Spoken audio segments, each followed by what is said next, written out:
Welcome to the Graduate Job Podcast, your home for weekly information and inspiration to help you get the graduate job of your dreams.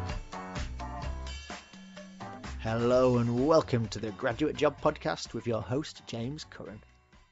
The Graduate Job Podcast is your weekly home for all things related to helping you on your journey to finding that amazing job. Each episode, I bring together the best minds in the industry, speaking to leading authors, entrepreneurs, coaches and bloggers who bring decades of experience into a bite-sized weekly 30-minute-ish show. Put simply, this is a show I wish I had a decade ago when I graduated. And hello and welcome to the 75th episode of the Graduate Job Podcast. The heatwave in London is continuing here and the summer is proving to be a cracker. Now, the warm weather does make it difficult to knuckle down and do some work, so I hope your job applications and preparations haven't been too badly impacted. Now, don't worry if it has been. Tomorrow is another day and you can crack on from there. But let's first jump straight into today's episode, which is a certifiable cracker. Today I'm joined by qualified solicitor and author of the excellent new book, The Complete Guide to Getting a Solicitor's Training Contract, the multi-talented Sarah Cave. Now, if you're not interested in a career in law, don't turn this off, as this episode is packed to the rafters full of amazing tips, hints and all-round great advice that will apply no matter what sector or jobs you're applying for. Getting a training contract, as we discussed in the show, is super competitive, with many tens of thousands of candidates applying for just a few thousand spaces. And Sarah takes us through everything you need to know to bag yourself that training contract. We cover Sarah's insider secrets on exactly what you need to put on your application to get past the initial stage. We look at the do's and don'ts of applying for a training contract and what you need to watch out for to make sure your application doesn't end up in the bin. And as part of this, why you need to apply sooner rather than later when trying to get a training contract. We cover some of the classic interview questions you'll face and exactly how you need to answer them. And Sarah shares great insight into exactly how you can demonstrate commercial awareness in your application. We cover all the stages in the application process, from the video interview through to the assessment centre and how to impress, and what to expect from the dreaded partner interview. Phew, it's a packed episode, and whether you're applying for a law firm or not, this is an episode which you aren't going to want to miss. Make sure you check out the show notes at graduatejobpodcast.com/training contract for a full transcript and links to everything we discussed today. Now, before we start, let's have a little message from today's sponsor, who are our friends over at careergym.com. Now, if I said to you, are you ready to do verbal numerical reasoning tests for the job of your dreams tomorrow? I bet most of you would say no. Well, graduate employers don't hang about. Some of them give you as little as 2 to 3 days notice before you have to do the tests once you've applied.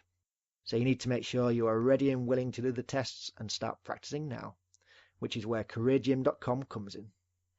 Career Gym is the #1 place for you to undertake all of your psychometric tests, which you're going to have to face when you apply for a graduate job.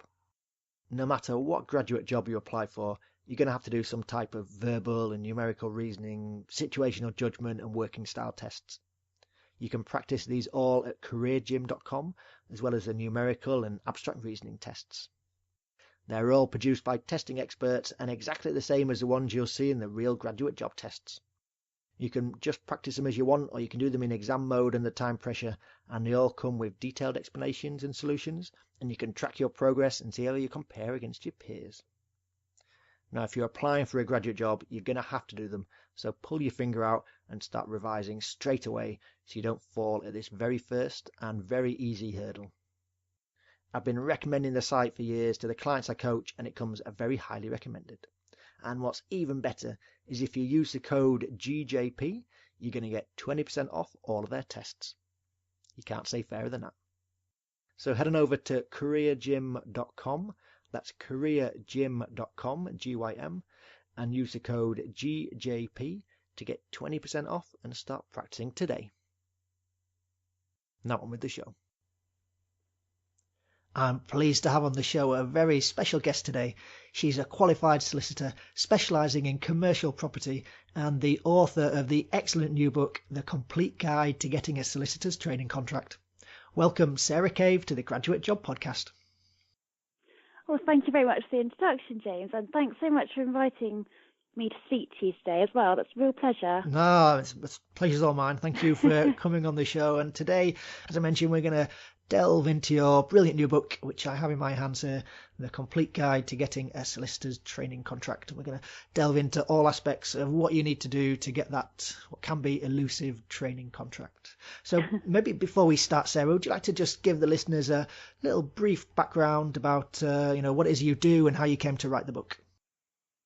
Yes, well, as you say, I am a solicitor working in commercial properties, so specialising in social housing and development work. I came to write this book because, well, for the simple reason that I found it much more difficult than I thought I was going to get a training contract. And after applying for a few years for this training contract, you suddenly find that you've built up this absolutely huge bank of knowledge as to what the firms are looking for and critically what they're not looking for. And it just seemed to me to be a bit of a waste not to share the information out. So the goal really with the book is to shorten the time taken to get people a training contract. So if you read the book before you start applying, it will definitely save you a lot of wasted time because you're going to have information as to what the firms are looking for and how to avoid the really common pitfalls that lots of people, including myself, fell into. No, brilliant. And lots of the shared reasons as to why I started the podcast itself was just to, I picked up a lot of knowledge along the way and found that when I was doing the interviewing, people just were amazingly unprepared and weren't up to the standard that was expected. So I wanted to be able to create a resource to, just to share the knowledge. So it's good that we're on the same page there. Really good idea. Yes. So you kicking off then, you mentioned that you found it more difficult than you thought to get a training contract. Just how competitive is it at the moment to get a training contract? What sort of numbers are we looking at? Well, in a word, it's very, very competitive to get a training contract. Securing a training contract isn't easy simply because demand outstrips supply. Demand far outstrips supply. So as you said, if you take a look at the numbers and you add up all the people who are eligible to apply for training contracts in any given year, you've got about 34,000 law students. You've got people at university not studying law who want to convert. You've got about 3,700 people already studying the GDL, which is the conversion course to law. You've got around 7,000 LPC students. You've got foreign students. You've got people looking to change career and enter the legal profession. So if you toss all of that up, you're going to arrive at about 45,000 people. Wow. And that's the number of people who, in 1 year alone, make up the pool of candidates who are eligible to apply for training contracts. So you've got to think about, added to that, you've got many, many candidates from previous years who didn't secure a training contract because it's so competitive, who will roll over, if you like, and remain in the pool. And they might stay there for 3, 4, 5 years while they try each year to get a training contract. So you've got this really, it's incalculable, really, but vast figure. And pit that against the really small number of training contracts that are registered each year. It's about 5,400. And you can see how competitive it is. And especially for the London firms, because they attract the most applicants. So a lot of that 5,400 figure is going to be people, training contracts at small firms pitted all over the country. But if you're applying for a London firm, your competition is still more fierce. Yeah, and if you're going for one of the Magic Circle firms, then it's, it does get very, the numbers start getting large very quickly. Yeah, absolutely it does. Yeah, no, for sure. So if we think then, so we know it's a difficult challenge you're setting yourself. What are the requirements that you'd be looking for from a grade perspective? If you've got a 2-1 or below, if you've got a 2-2, is it even worth applying, or do you need do firms often stipulate a minimum of a 2-1 or above? Well, I think that question really, if you break it down, there's sort of two strands going on. So you need to think in terms of grade requirements, what the SRA require, so that's the Solicitors Regulation Authority, which is our regulating body, and secondly, what do the firms I'm applying to require, and those things will be different. So the Solicitors Regulation Authority is planning a huge overhaul of the system from 2020, and even now they're still refining the proposals as to what the new qualifying regime is going to look like. But broadly speaking, they're going to require you from 2020 to have a degree in any subject. It doesn't have to be law. And they've said all equivalent qualifications. So we should get more details on that as the proposals are firmed up over time. So that's the SRA aspect of it. Secondly, then, you need to be thinking about what grades the firms will require you to have. And the general consensus is that law firms aren't going to suddenly radically change their grade requirements from what they are now when the overhaul comes into play in about 2020. And obviously, different firms will have different academic requirements. So if you're applying to a high street firm, you may be able to get away with, say, 3 Bs at A-level. But if you're applying to, you mentioned the Magic Circle firms, if you're applying to one of them, 3 Bs and a 2-2 isn't going to cut it. I mean, usually you're going to be looking at least a 2-1 at university and AAB or higher at A-level, and they will definitely look at your A-level results, and they will definitely look at your GCSE results. And on top of that, they will look at every single exam result that you've taken at university, and that includes first-year grades that won't count or generally don't count towards your final mark. So just beware of that in case you're thinking about going out before any first-year exam. That does paint the picture, and puts those first-year exams that you think might not really be relevant into context further down the line. Yeah. So we talked about some of the different firms, from high street firm to Magic Circle firms. How would you recommend that people then begin to narrow down the type of firm that they want to apply to? Yeah, as you say, there are so many different categories of law firms. I mean, you've got the US firms based in London. You've already mentioned Magic Circle firms, Silver Circle firms, medium-sized commercial firms, national, regional, niche, high street, in-house, offshore. I mean, you can even apply to the government legal service for a training contract. So the spectrum really is vast. But what type of firm that you apply to is going to be down to 5 things. So firstly, your academic history. So as we've touched on briefly already, if you've got 3 Bs, it's probably a waste of time applying to Allen Overy or Clifford Chance. Same applies if you have a 2-2. Secondly, the type of law you want to practice. So say you are dead set on practicing human rights. Don't then apply to Freshfields. Look at the more niche human rights firms, Lee Day or Bindmans or someone like that. Thirdly, you need to consider where in the country you want to live. Fourthly, how much do you want to earn? So the US firms pay the most, so if that's your main concern, definitely bear them in mind when you're choosing which firms to apply to. And lastly, definitely think about how important work-life balance is to you. So if we just take that US firm example and carry that forward a bit, yes, they pay the most, but they take their pound of flesh in terms of hours, and you'll be working very, very long hours, much more than you would, say, if you were working for a high street firm or a regional firm.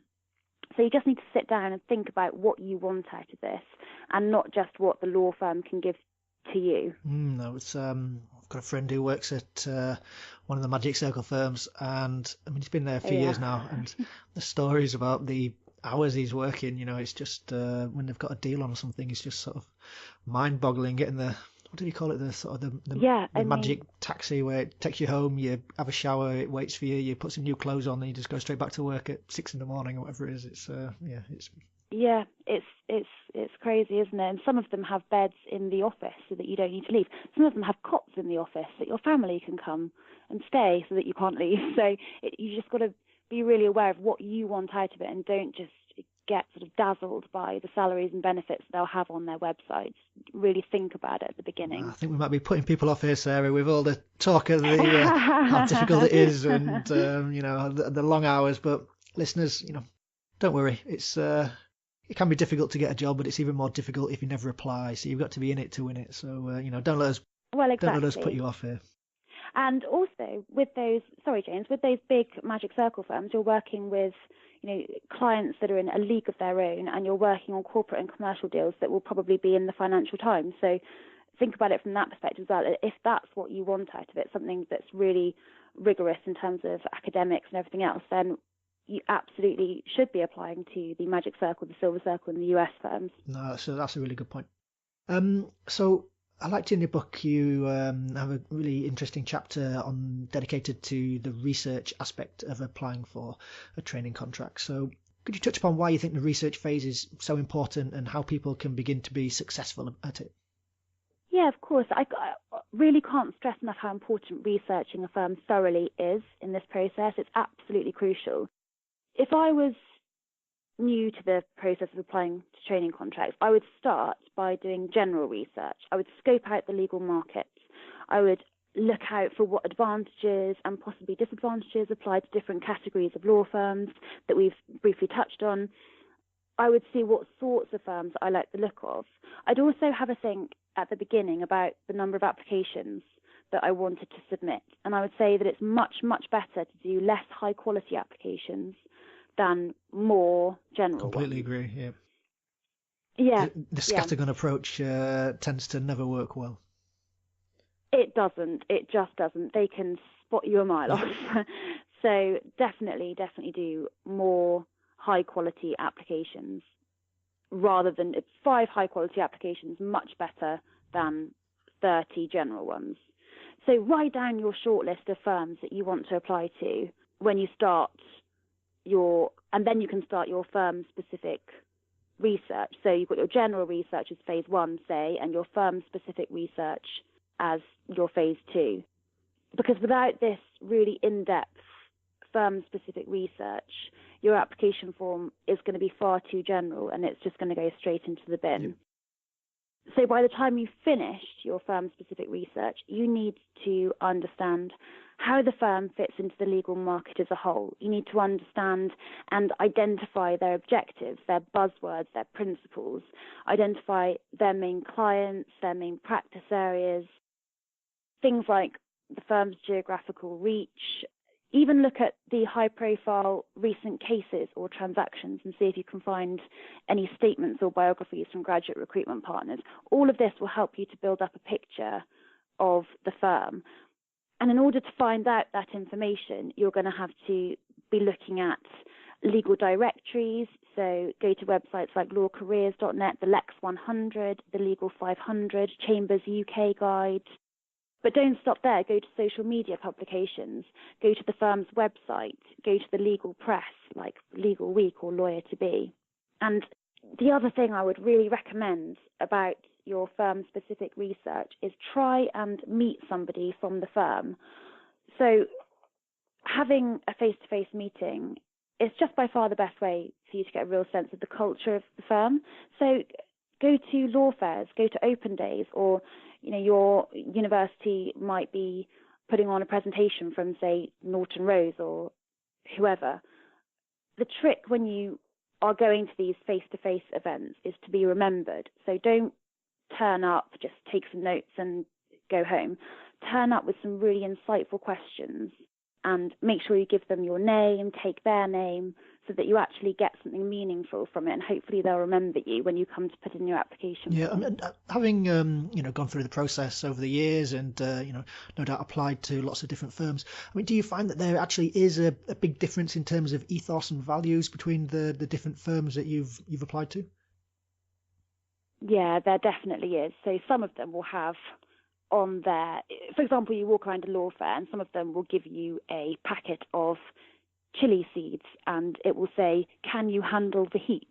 And you think, oh gosh, I'm not sure that firm will be for me. Clearly, they're trying to give off the impression that they're looking for perhaps aggressive negotiators or, something like that. Whereas perhaps if you're more inclined, do they really do that? To, yeah, they do. Yeah, they do. So look on their website and see what sort of buzzwords they use, because if they are trying to acquire young talent that is particularly aggressive because they want that, fierce negotiator tactics in their firm, then you've got to think, is this firm right for me? And others will say things like on their website, our staff is at the heart of all of our values and what we believe in, and we want to make sure that you're comfortable and da-da-da-da.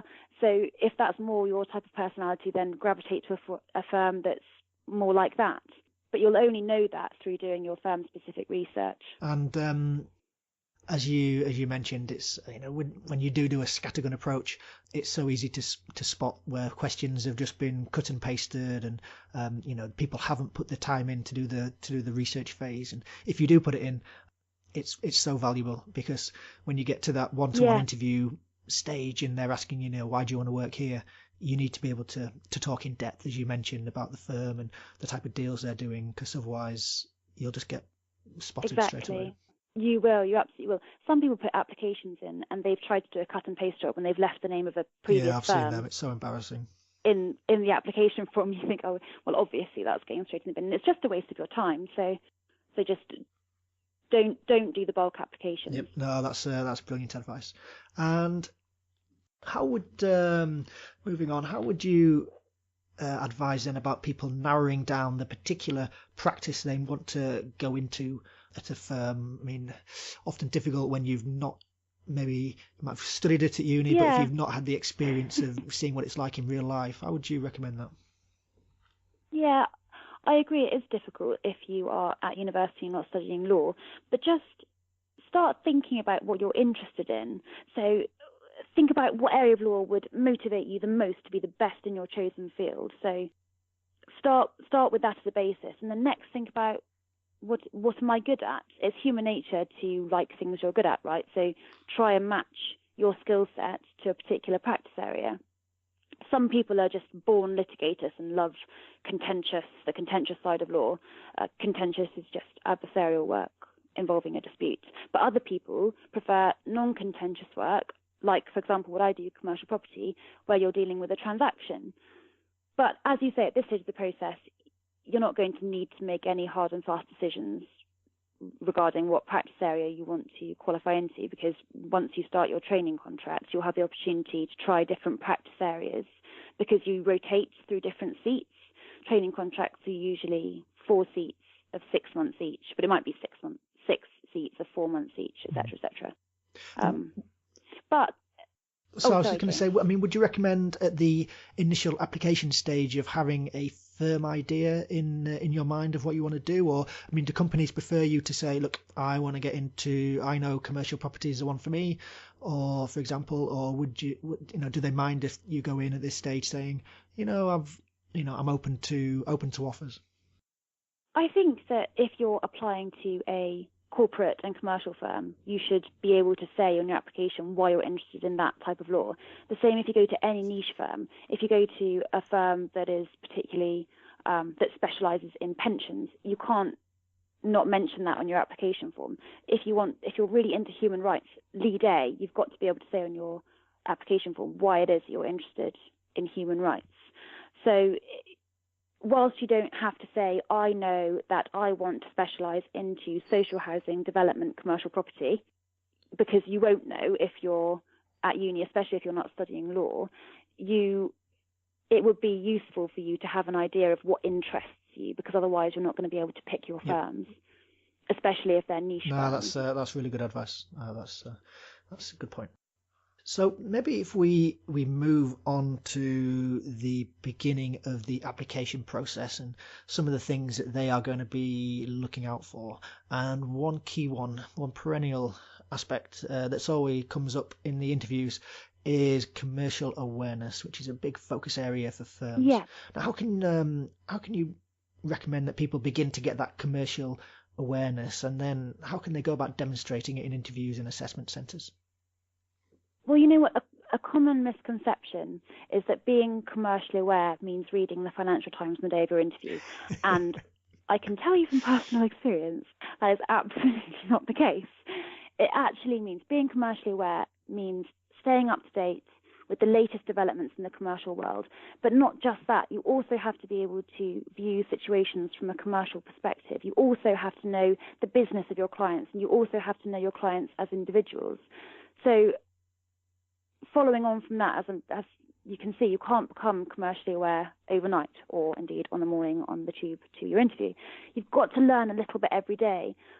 And the good news is that it doesn't all have to be about reading. I mean, if you read the Financial Times every day, that will help you. But you can go on courses. My university put on a commercial awareness course for us, which was really useful. Your LPC provider or GDL provider might do the same. Make use of the online videos, make use of the online tutorials. Radio is a good one as well. And importantly, you really should be going on work experience, because that's a really good way to get commercial awareness, immersing yourself in it practically. No, they're really good points. And then in terms of demonstrating it in interviews, I mean, you can't just say, oh, I read the news and I listen to the Radio 4 a lot. I mean, how would you then try and demonstrate it practically? You're right. Yeah. Well, I think that you need to be able to demonstrate it not just at interviews and assessment centres, but also at the application form stage. It's at every single stage of the application process.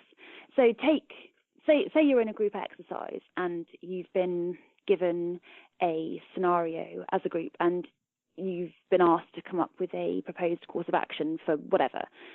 If you can voice the commercial consequences of your group's proposed course of action, you'll really set yourself apart from the other candidates. So looking at things from a legal perspective is what they want you to do, but it won't impress your interviewer half as much as if you can also have a comment, just a little comment about the commercial aspect as well. So if I give you an example, say your scenario is your client is looking to acquire a development site, and say your client wants to turn it into a supermarket, and they might give you some legal documentation to look through and you have to propose a way forward.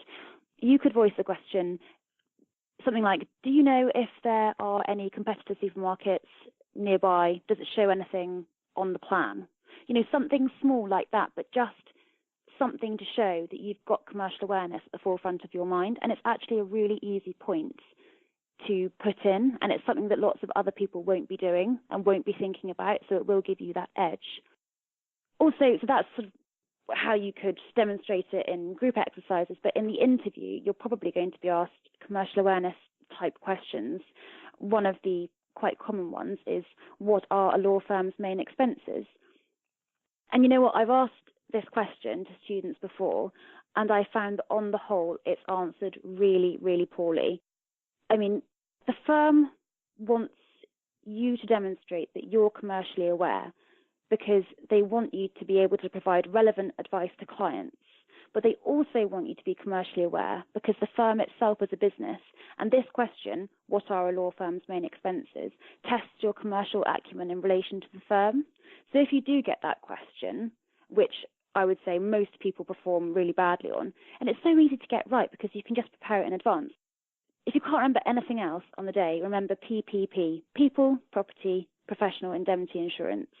I've set out a full answer to the question in the book, which includes all the other expenses a law firm has and expands to discuss how firms can reduce their costs to maximise profits. And you know what, it's these little extras that are so easy to prepare that will get you noticed and will just mean that you're streets ahead of the person that's going into the interview after you.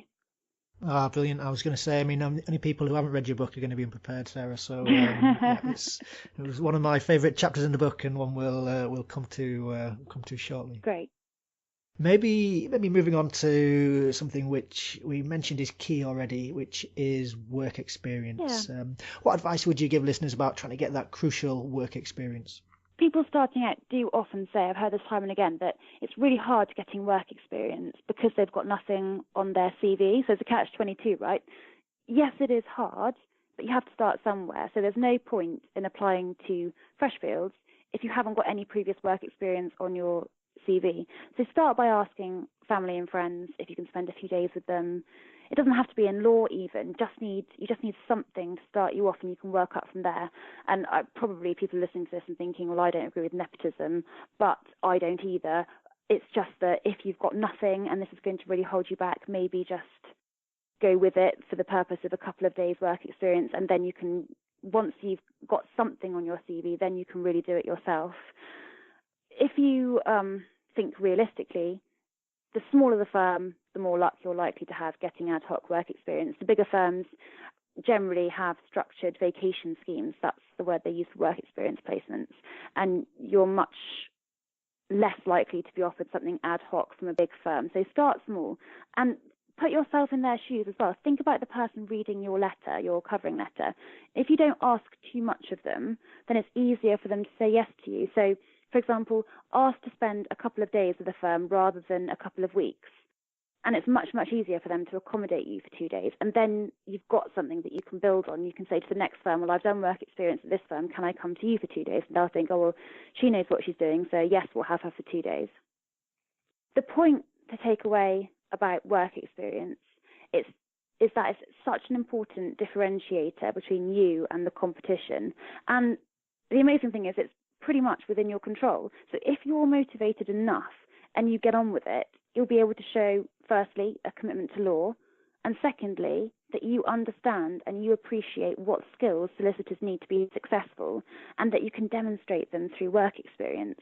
And this is what firms want to see on the work experience section of the application form. You'll be writing an average of 100, 200 words per placement, and you have to link the experience gained with skills developed. So say, as an example, you sat with a local firm and wrote an article for their client magazine and proofread the magazine before it was published.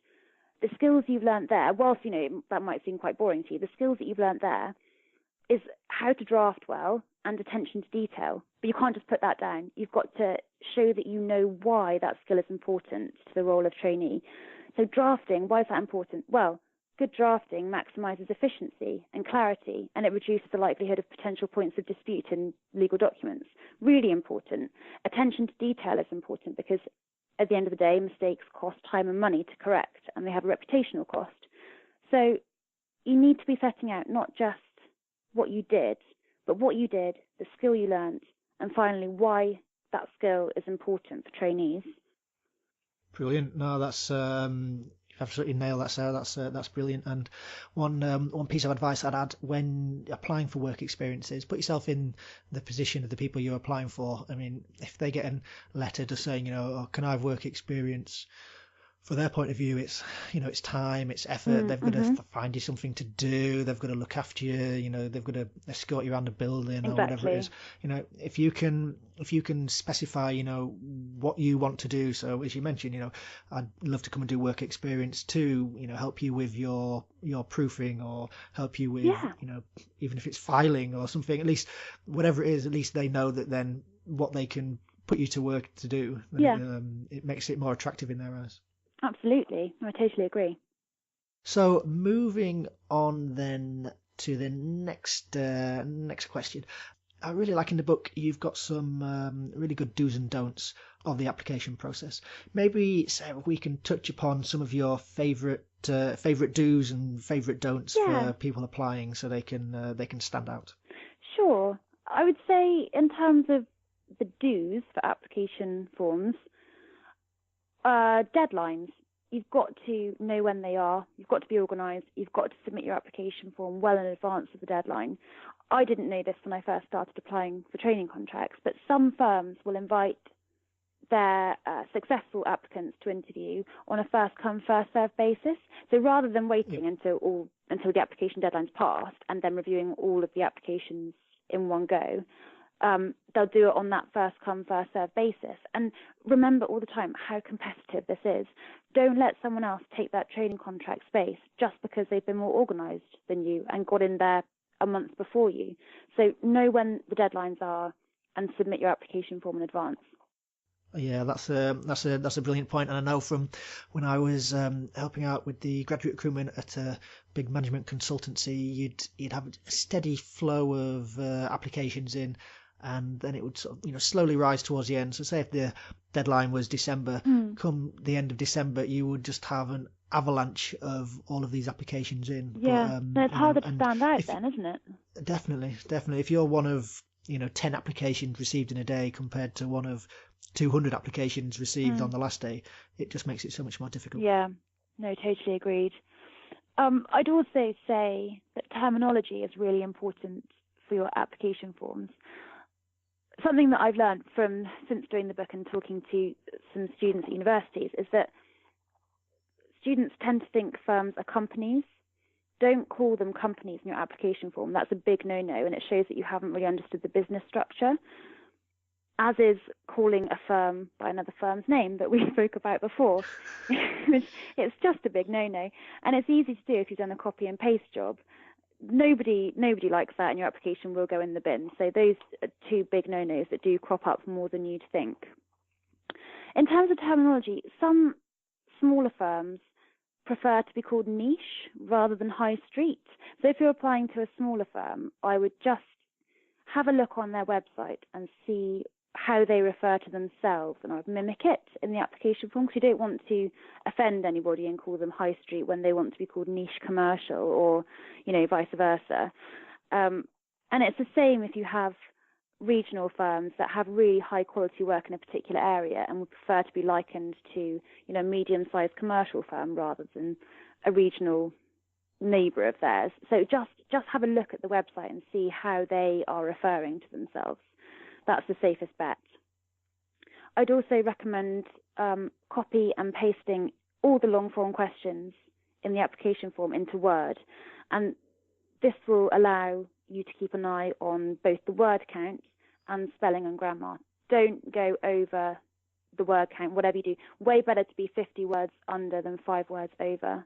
Some application forms will just cut you off automatically, but some won't. And if you're over the word limit, then all you're showing is that you can't adhere to any instructions and that you can't be concise. So don't do that. Again, you've got to be checking your application before you submit it. Because it's so competitive, firms really are looking for any reason to whittle down applicants. So if you've got a spelling mistake, you're out. So definitely check it. Yep. And my last do for application forms is choose your language really carefully. Don't use redundant language. So think about the words you're using and make sure that you're always using action verbs.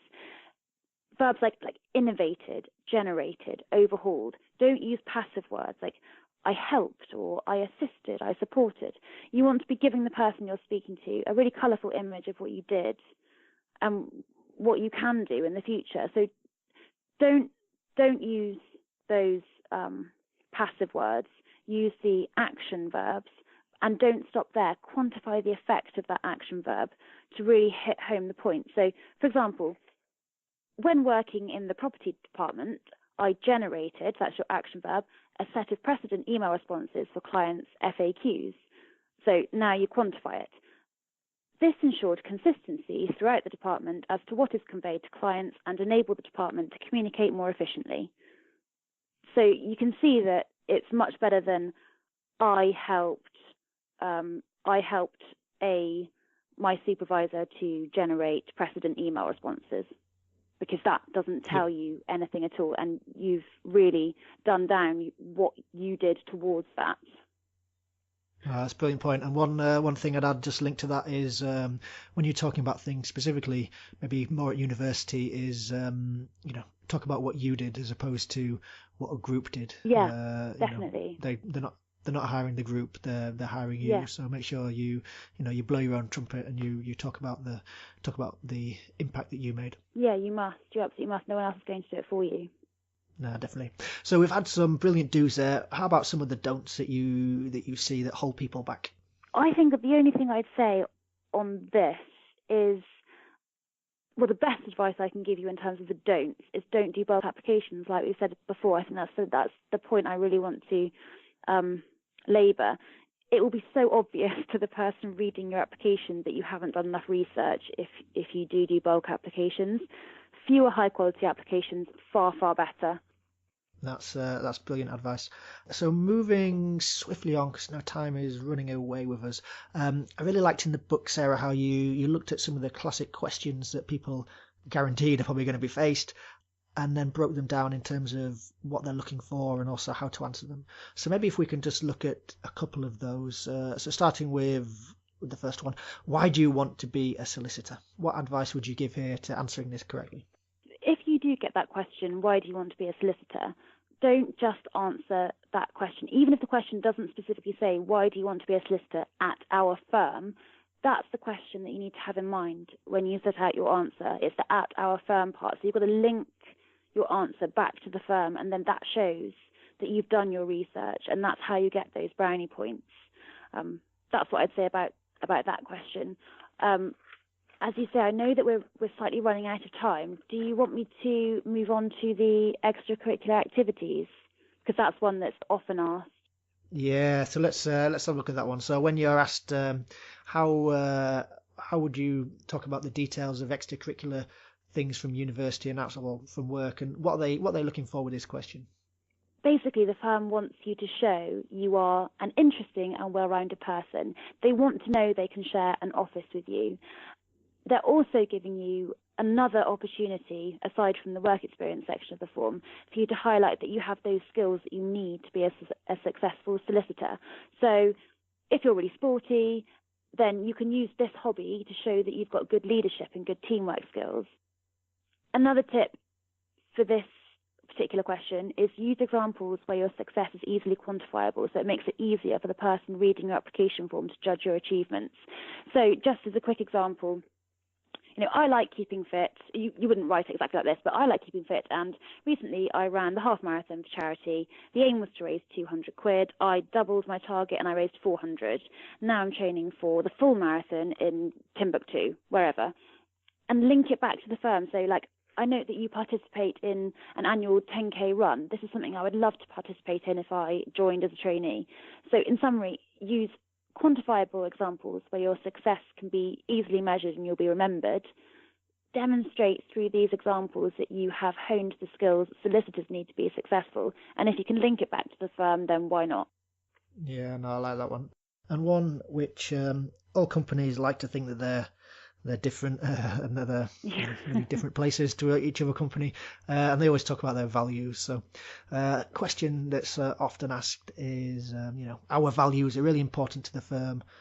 Explain why values are so important to a successful firm. What would you suggest here as being a good structure for an answer? Well, I think your first port of call has to be check the website to make sure you know what the values are. You can't have a generic answer where you just discuss values as a general concept. So if you do get this question and you reply with a generic answer, you'll highlight to them that you probably don't fit into the culture and the ethos of the firm, and also that you haven't done enough research. So you need to have done your firm-specific research to answer a question like that. But the full answers are all set out in the book and will give you the proper structure. No, definitely. And that's a nice point for us to mention that in the show notes you'll be able to find links to the book and also a full transcript of everything we discussed today, which you can find at graduatejobpodcast.com/training contract. So Sarah, maybe if we move on to the next stage, so following the online application, you're likely to have a telephone or Skype interview at some point. What advice would you give people here about how to perform well at the telephone or Skype interview? Well, if we just step back a second and put it in some context, the basic process is that you submit your application form. If they like you, they'll send you the online aptitude tests, and if you can navigate your way through those, then you'll be asked to a telephone or video interview. So that's where we are in the process when we're at this stage. They're really good for firms because they are a cheap screening before the assessment centre. And remember how competitive it is. They can't possibly invite every applicant to interview, so they've got to have something, a preliminary screening to whittle down the numbers. To be honest, with the advance of technology, more and more firms are looking towards a video interview and away from the telephone interview, which is a bit of a shame because the video interview is a little bit more artificial, a little bit more awkward, because there's nobody on the other end of the line for you to bounce conversation off. Yep. But to give you a bit more information on the video interview, you log on to a website, you'll do a practice question, then you'll start. And the worst thing about the video interview is that, well, once you've done a couple, you'll be fine, but it's not knowing the format. So you'll probably be asked 4 or 5 questions in total. The questions pop up on your screen, they're written on your screen, and you're given around 15 seconds to prepare before you start to be recorded via your webcam. And then you'll get, the numbers will flash up 5, 4, 3, 2, 1 as the countdown, and then recording will automatically start. And you'll have a time limit, probably around 2 minutes, after which time you'll be cut off automatically. So if you can practice that sort of pressurized answering questions in that sort of environment, then that's the best practice that you can possibly do. Some typical video interview questions might be, what has been your biggest setback and what did you do to address this? Or tell us about a commercial issue you have seen in the news that has interested you and explain how it is relevant to our firm.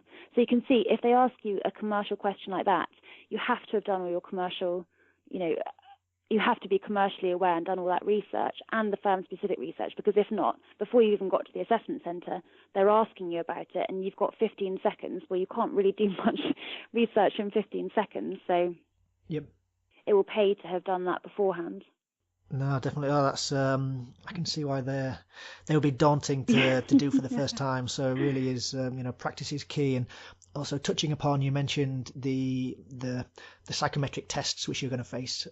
So on numerical and verbal reasoning and situational judgment. And make sure you check out the sponsor for the show, careergym.com, who've got a whole suite of these that you can practice, because it is such an easy step that so many people fail at, is they just don't put the time and effort into to practicing psychometric tests, and it is just a case of practice makes perfect. Agreed. But from speaking to graduate recruiters offline, the number of people that fall at this step is really large, and it's people just don't put they'll put loads of effort into doing the online application, but then sort of just think it'll be all right, but you really do have to practice, because otherwise you'll just fall at that hurdle.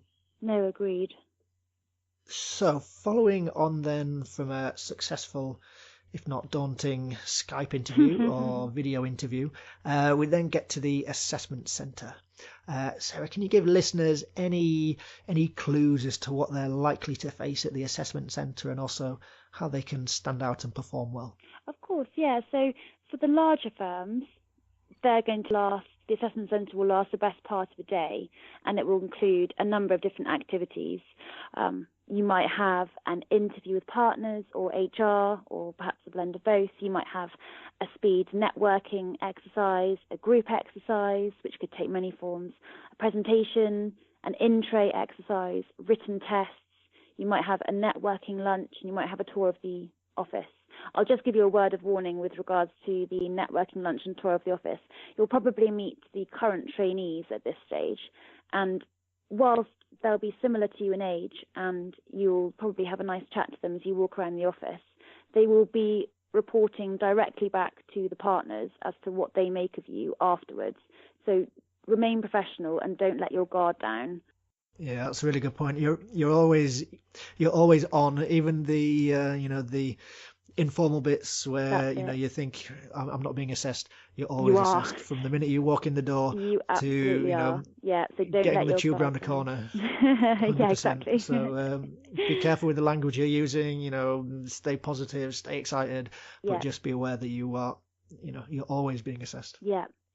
In terms of tips for performing well at the assessment centre, I think the two main ones is good body language is absolutely key, and it's something that lots of people fail to take account of. It makes such a difference if you smile when you enter a room. I mean, don't look totally manic, but a nice smile. People really warm to you, and they'll engage with you more if you smile at them. And if you have more than one interviewer, one of them asks you a question, look at both of them when you respond. Don't just focus your attention on one, because I can guarantee you that the other one will notice and will feel like they're not engaging with you at all and probably won't warm to you. So good body language is really key. Sit up straight in your chair, et cetera, et cetera. Secondly, you really need to know your application form inside out, and I've been caught out with this myself before. Your interviewer is going to ask you questions based on your form. So before you go in there, prepare questions you think they might ask you, and even prepare answers to these questions. I remember being asked about transliterating brand names and IP law in my interview for this Silver Circle firm a while ago. And could I remember anything at all about the article I'd written on that 2 years ago? Absolutely not. No, I could not. I remembered nothing. I didn't even remember what the word transliterating meant. So that was an awkward silence. And I would suggest just brushing up. If you say you've written something, just brush up on it before you go reread it so that you've got something that you can talk about. Because the interviewer will want to talk about different things with different people. They're not going to ask every single person the same thing. So try and preempt that a little bit. And if I could just sorry, James. Sorry, Sarah, go on. If I could just touch on the group exercise quickly, that would be really good, because that's where I can really help you guys to get some points and an edge over the competition without even knowing what exercise you'll be given on the day. So if we take as a starting point the fact in a group exercise there are certain qualities you're going to have to demonstrate. So that will be communication skills, and that includes listening as well as talking, which most people don't take account of, time management, motivation and enthusiasm, and leadership skills. So just bear these in mind throughout the exercise. And if we just take time management as an example, say you've been given 20 minutes to come up with an idea and 15 minutes have gone by, you can show that you've got good time management by reminding everybody you only have 5 minutes left. And it's such an easy brownie point.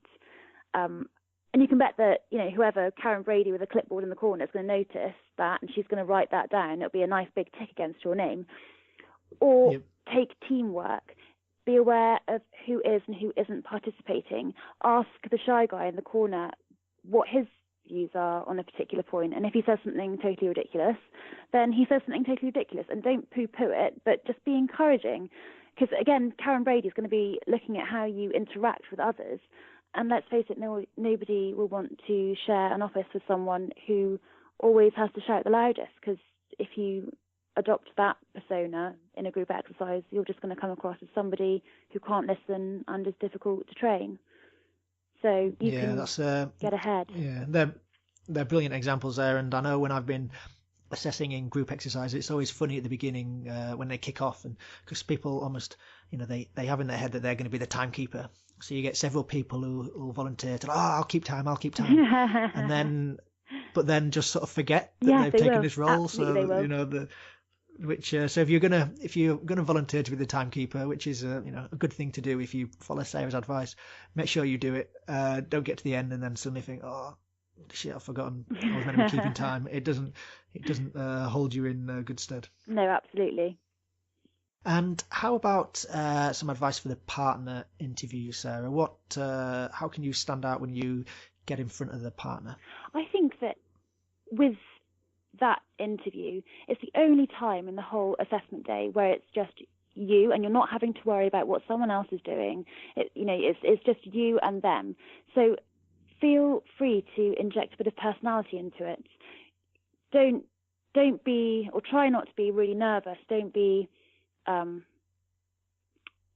Just try and be yourself at that point in the interview, because it's the only time that you're going to have where it's just you and them. And as I say, you don't have to think about what someone else is doing.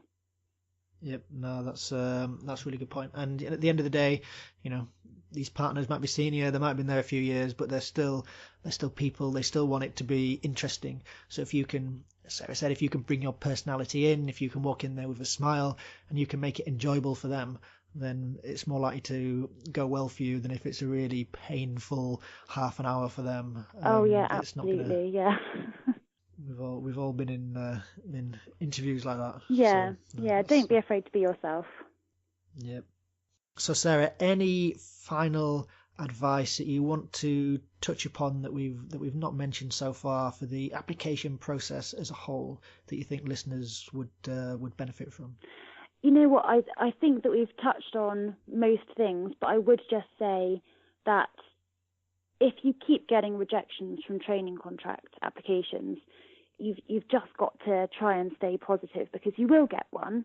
It's just how much time, effort you're willing to put into it, and how much free time that you're willing to sacrifice. So if this is something that you really want, maybe, and you're not succeeding in it because perhaps you're applying to lots of American firms and you've got 3 Bs at A-level or whatever, just take a step back from it and see if there's anything that you can do to give yourself a bit more of a chance. For example, if it's doing more research, making your applications less general, or whether it's applying to a different category of law firm where you have more chance of getting a training contract. You might be better off going to a national firm or a regional firm. But don't give up. If it's something that you're really passionate about, don't give up. It's difficult, but stay positive and you'll be fine. That's brilliant advice for us to finish the first part of the interview on there, Sarah. I mean, as you mentioned, it took you a couple of years, and it's never, you're never failing if you don't give up. If you keep going, then you'll get there in the end. No, agreed. So, Sarah, moving on then to the weekly staple questions I like to ask each guest at the end of each interview. So, firstly, I'm interested for your top tip here. What one book would you recommend that listeners should read? You know what, I think I would recommend Know the City by Christopher Stokes. It's a really good book if you're looking to train at a commercial firm, because it makes the financial markets really easy to understand, and it will really help with your commercial awareness as well. And lots of students have bought this book and read it over many years, and people really recommend it. So that's the book I would go with. Brilliant. That's a top piece of advice there, and that will be linked to in the show notes over at graduatejobpodcast.com/training contract. And Sarah's been far too modest, but I really do recommend her book, which you'll be able to find again in the show notes. It is packed full of brilliant information. We've barely skimmed the surface today of the detail that's there, especially around the questions you're likely to face and how to construct those answers. So I would highly recommend getting yourself a copy. Next question, which website or internet resource would you recommend to listeners, Sarah? I think I would recommend a legal directory for general research, so the Legal 500 or the Lex 100, because they give a lot of information about all the different law firms that you might be interested in. So I would start my research there. So that's the one I would go for. And then is it Roll on Friday for the more scurrilous stuff? That's it, yeah. Roll on Friday. I would take it with perhaps a pinch of salt, but it is actually quite useful as well at sort of getting a sense of the culture of the firm. I might disregard the worst comments and the best comments, and what's in between I might listen to. Yeah, I think that's beware the people who have access to grind. Well, exactly. On this sort of thing. Exactly. And final question then: what one tip can listeners implement today to help them on their job search? I think that in terms of a tip to help people on their job search, just start. People might not want to start working on this because it might seem like a bit of a mountain to climb. But if you just do a bit a day, you'll be amazed at where you can be in a week's time, 2 weeks' time, a month's time. So just try and sit down at your computer and do a bit a day, even if you just make the commitment to open your computer and research, go on the Legal 500. Just do a tiny bit a day and you'll be amazed at where that will take you. Little and often does win the race at the end of the day. Sarah, it's been an absolute pleasure having you on the show. What's the best way that listeners can get in touch with you and your book and the work that you do? Well, I'd suggest adding me on LinkedIn. So it's Sarah Cave, and I work for a firm called Clark Wilmot. So you can find me quite easily on LinkedIn. I'm more than happy if you want to connect with me and ask me any questions. Feel free to message me. I'm more than happy to help. Perfect. Sarah, thank you so much for appearing on the Graduate Job Podcast. Thank you, James. Cheers. Many thanks to Sarah for her time today. You've got to admit, wasn't that a cracking episode? Applying for a training contract or not, there is so much that you can take away from that one. And if you are thinking about a training contract, then make sure you do get a book, as it is ace. We barely scratched the surface today of its content, and it goes deep into exactly what you need to do at each step of the process to stand out from what is a very, very competitive crowd. But Sarah's done it, and she shows you how you can do it too. Help support the show by buying a copy of the book through the links to Amazon in the show notes over at graduatejobpodcast.com/training contract. It doesn't cost you anything extra, but it does help to keep the lights on here with the running costs. So there you go, episode 75 done and edging closer to the magic 100 mark.